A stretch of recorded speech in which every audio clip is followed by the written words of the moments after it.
ele não responde, ele torna a perguntar: como tu lês? Jesus diz ao doutor: como é que você lê isso? Como é que você interpreta? Veja que interessante que esse é um método de educação que Sócrates fez muito, chamado maiêutica. Maiêutica é uma expressão de grego, quer dizer parto, parteira. A mãe de Sócrates era parteira. Não é? Então você faz o conhecimento sair, fluir. De que maneira? Não respondendo as perguntas, mas perguntando para a pessoa, para arrancar dela o que ela acha daquilo. Para você trabalhar, o que ela acha. Qual a ideia que ela tem por trás. Não é? Se um filho nosso chega e diz: mãe, o que é tal coisa? A gente pode sair respondendo, mas uma técnica também é: filho, o que você entende? O que você sabe sobre isso? Porque entendendo o conceito que ele tem, errado ou não, a gente tem muito mais chance de aí sim responder com todo o conhecimento possível que nós temos a respeito do que ele entende. Aliás, a palavra educação, da sua raiz latina, de ex ducere, é tirar de dentro. Tem a ver com isso. Instrução é colocar para dentro. Instrução a gente faz lá na PUC, né? Mete os alunos na sala de aula, fecha, faz chamada, manda ficar quieto e sai uma hora falando, enchendo eles de PowerPoint. Enquanto eles estão no celular, no notebook, fazendo outras coisas. Né? Instrução. Educação seria eu pegar aquele tema e pedir um para um dos alunos: o que você acha desse tema? As alunos dizem: eu não acho nada, nem sei o que é isso. Né? Às vezes a pessoa tem conhecimento quase nulo sobre aquilo, então você vai devagarinho, pílula a pílula. Né? Como é que Jesus ia falar de um conceito filosófico avançado que só era possível conversar com os iniciados, com os doutores da lei, com um grupo de judeus que não entendiam aquilo?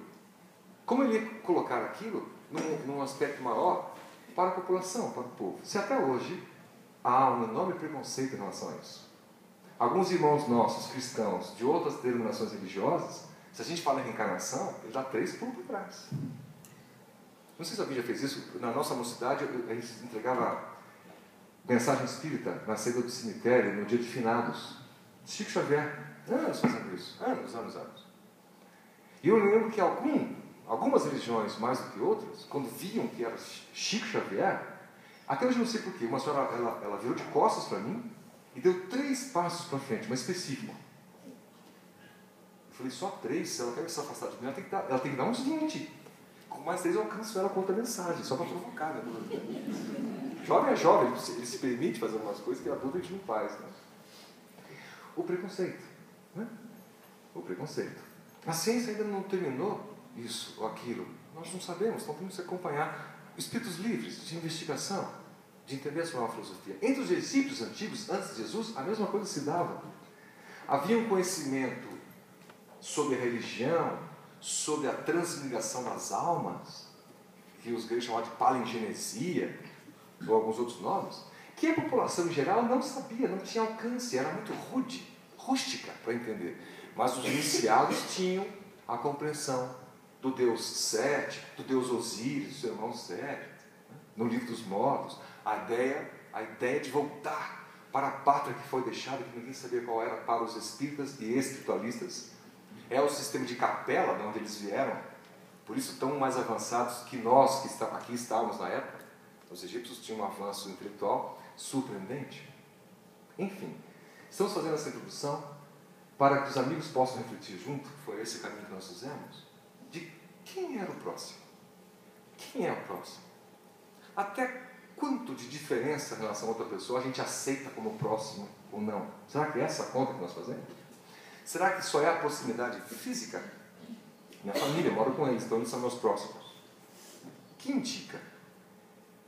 E quando o Rabi tenta responder essa pergunta, a bola volta para Jesus, que resolve elucidar a questão com uma história, uma parábola. E aqui um outro aprendizado que nós tivemos. Boa parte das passagens de Jesus que nós conhecemos como método educativo maravilhoso são as parábolas. A interpretação por simbolismos, a linguagem que o próprio povo tinha. Então, Jesus, quando queria elucidar um assunto, por exemplo, ele estava lá com aquelas pessoas simples, ele dizia: um pastor estava com o seu rebanho. Ele criava uma história, mas baseada no que aquelas pessoas viviam e conviviam. Então, elas tinham uma noção. O pastor com o seu rebanho, elas eram pastores, elas eram daquelas profissões que Jesus citava nas suas histórias. Mas essa passagem particular do bom samaritano não foi uma parábola deste tipo. Foi uma história de verdade. Joséfo, um historiador, não na Bíblia, portanto, diz que, alguns anos antes deste momento que Jesus estava, Tibério César, o imperador, mandou embora, demitiu 40 mil funcionários do templo e da cidade. Ficaram todos desempregados. Uma parte dessas pessoas em Jerusalém, uma parte delas, não tinham que comer, resolveram ser criminosos. Voltaram para a vida de crime ou se tornaram criminosos. E ficavam nas estradas que davam acesso a Jerusalém à espreita de viajantes para cometer assaltos. Então o nível de violência avançou muito naquele momento. Então os historiadores dizem que essa história de Jesus, do bom samaritano, era muito possivelmente uma história de fato que as pessoas lá sabiam, um drama que eles estavam vivendo.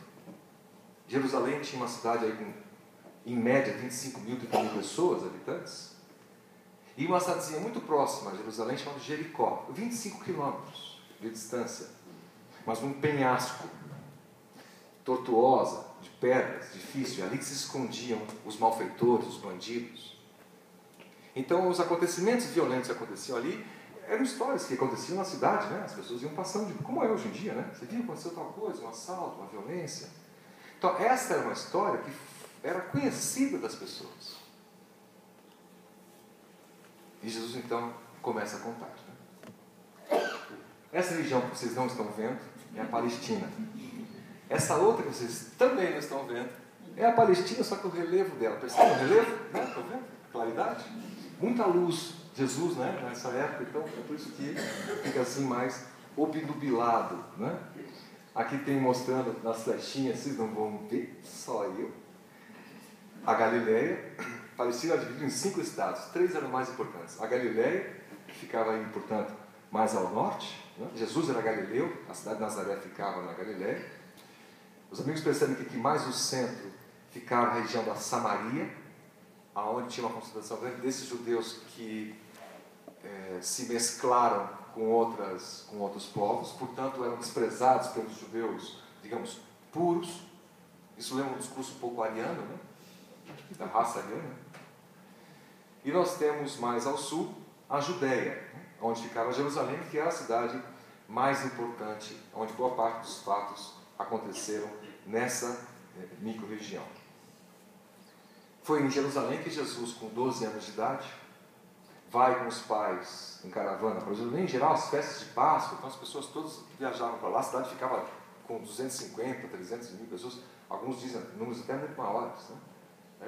Como uma cidade de balneário da praia, né? E no verão ela cresce 10, 20 vezes o número de pessoas. Né? Falta água, falta tudo, fica aquela confusão toda. Né? Maria se dá conta, voltando na caravana, que eles viajavam muito em caravana para evitar exatamente os assaltos, os roubos, a violência. Né? De repente olha para José e fala assim: cadê nosso filho? Cadê Jesus? Não estava junto. Aquela confusão de gente. Ela volta correndo, desesperada para Jerusalém, volta para o templo e encontra ele lá, 12 anos de idade. E em volta dele, judeus ouvindo, levitas ouvindo, sacerdotes ouvindo, aquela criança de 12 anos dar um discurso filosófico maravilhoso. A mãe chega correndo, Maria, ajoelha e fala: Jesus, meu filho, eu quase perdi você. O que você está fazendo?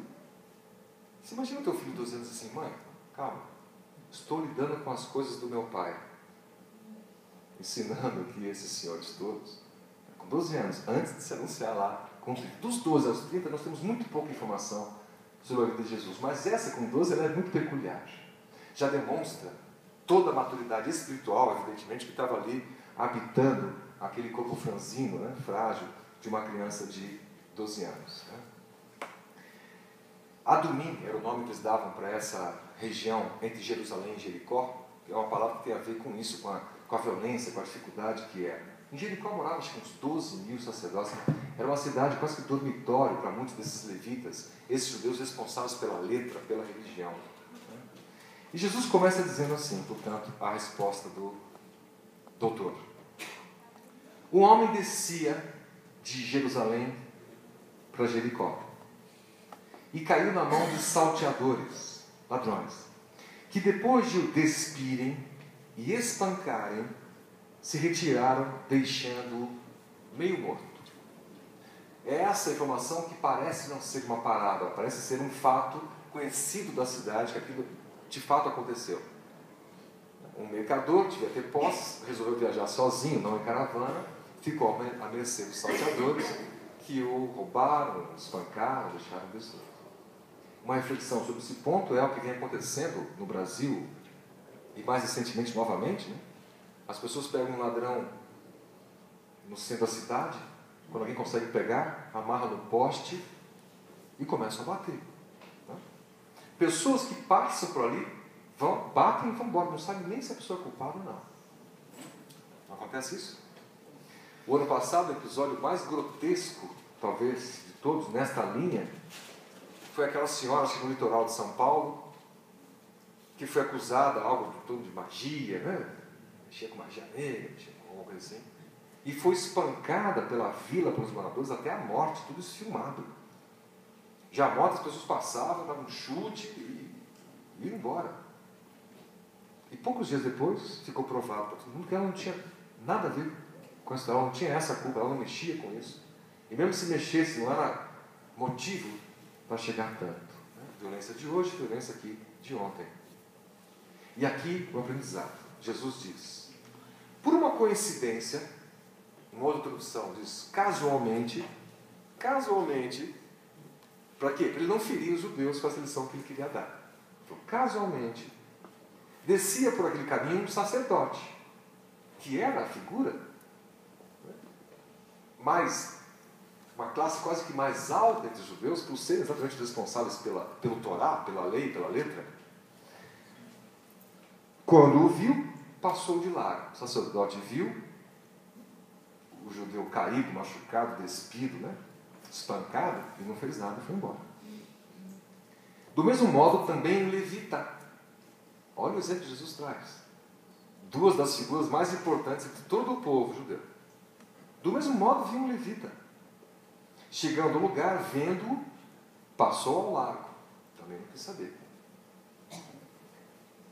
Um samaritano, porém, que para os judeus era essa figura desprezível, né, execrável, um samaritano, porém, que ia de viagem, aproximou-se do homem e, vendo-o, teve compaixão dele. Compaixão. Chegando, atou-lhe as feridas, deitando nelas azeite e vinho para curar, pondo sobre o seu animal, levou-o para uma hospedaria e tratou-o. Aqui um outro aprendizado para nós, e estamos compartilhando. Ele podia chegar a oferecer ajuda. Quer alguma ajuda? Precisa de alguma coisa? Estou com fome. Estou aqui, pão, fiz minha parte. Não, a pessoa foi muito além, né? Com alguém que ela não conhecia. Tratou as feridas e depois de tratado, jogou a pessoa no seu transporte, talvez um jumentinho, e foram até uma hospedaria mais próxima. Lá na hospedaria, ele ainda disse ao hospedeiro, vou viajar, te deixo aqui 2 denários, dinheiro, equivalente a 2 ou 3 dias de trabalho suado, para pagar as despesas de agora. Na volta de minha viagem, pago as demais despesas que eventualmente você tenha com isso. Veja o quanto ele foi além, o quanto ele fez a mais, o samaritano, por aquela pessoa que estava ali com uma lida. A leitura é, no dia seguinte, deu 2 denários ao hospedeiro e lhe disse, cuide dele. Quando eu voltar, pagarei todas as despesas que você tiver. Aí Jesus diz, volta-se para o doutor da lei e diz a ele, veja a pergunta que provoca a educação, qual desses 3 você acha, Jesus dizendo, que foi o próximo do homem que caiu na mão dos assaltantes? E o doutor da lei teve que engolir, ele que era sacerdote, teve que dizer assim, o próximo foi o samaritano. Conclusão de Jesus, portanto, não importa que título a gente tenha, que religião que nós dizemos.